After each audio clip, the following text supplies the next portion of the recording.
Hi, this is Billie Tucker with Big Voices Media, and we're at the State Policy Network, and we're talking to all of these state policy people that are here, and I grabbed one of our channel owners, which is Heritage. So why don't you tell us what you do at Heritage, why you're here at State Policy Network, and how long you've been involved with State Policy Network? Okay. I'm Rob Gordon, and I'm Senior Advisor for Strategic Outreach at the Heritage Foundation, which is part of our external relations effort.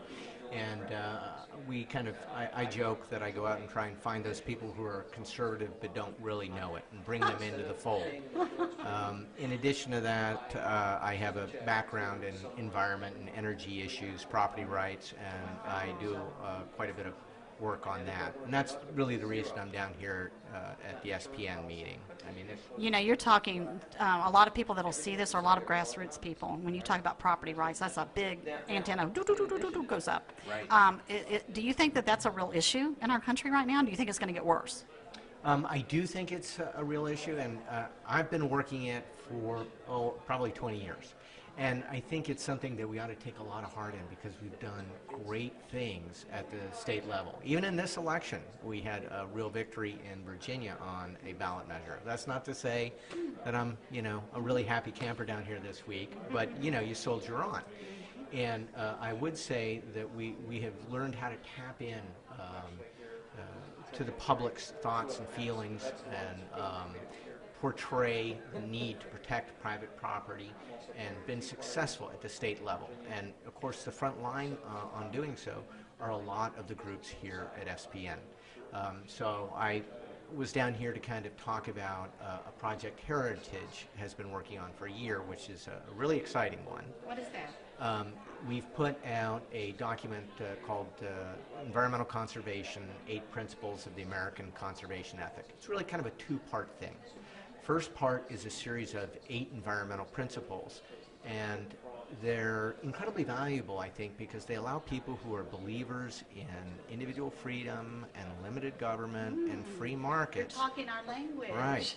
To articulate their an environmental vision which is consistent with those ideas. Up until this time, it's kind of been helter-skelter. I mean, people haven't been able to put forth an integrated, a holistic view. And that's what having a series of principles allows you to do.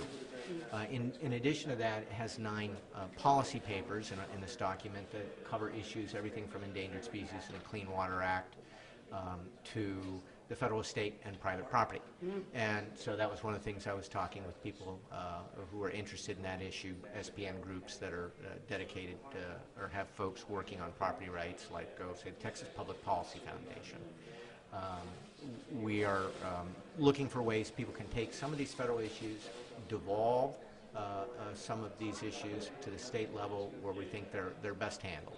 We're a big part of this push of Heritage's environmental document is that we need to tap into federalism.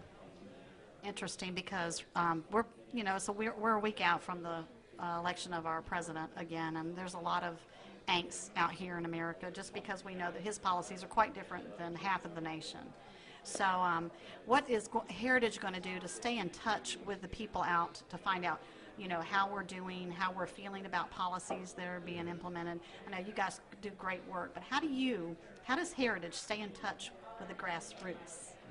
Well, in part that's a little bit the work of external relations, which I'm in, and we do it in a lot of different ways. I mean, we have a group that works very much with youth, and we bring in youth. We have a lot of fine young men and women that come and serve as interns, rotate through Heritage in that way. We have a very aggressive campaign of holding events regularly at Heritage on a wide variety of issues, anything from taxation to energy production to school choice.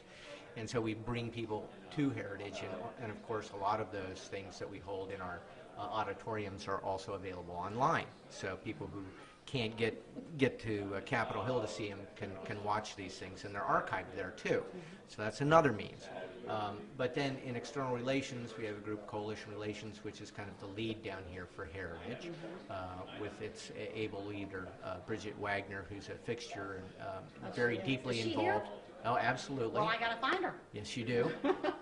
Bridget's deeply involved in SPN, and Coalition Relations works, constantly to be out there exchanging ideas, working with, teaming up with members of the movement, and then I do work, as I said, myself, Joel Sammy. We work on identifying those people who should be part of the movement, but don't really know it yet. Now that's just ER at Heritage, and then we have people who are in development, and then we have people who are in marketing, and we're driving content to people based on their own particular interests. If people are interested in first principles, we have a newsletter we send to them that's on that issue. If they're interested in another issue, they can get different kinds of information. So we do it in many, many different ways. Well, all I can say is we love Heritage. Heritage was one of our first organizations as a Tea Party leader here in Florida that we went to, and you responded. So y'all have done great work, and we are very proud to be a partner with you in this movement, and we're not going to give up. We're going to continue to educate people on what first principles are all about, what liberty is all about, free markets are all about, and thank you for all the work that you guys do. Heritage is a phenomenal organization, and we want you to go to their channel on Big and watch all of their stuff. Go to heritage.org, is that right? Or did y'all change heritage.org, and check out this fabulous resource for the grassroots and for other policy groups across the country. Thank you very much for being here. Well, thank you, and let me say in closing that I know people can be discouraged, but one of our watchwords is there are no permanent victories and no permanent defeats in politics. Wow, you so sound like a hang in father. there. Thank you. We will.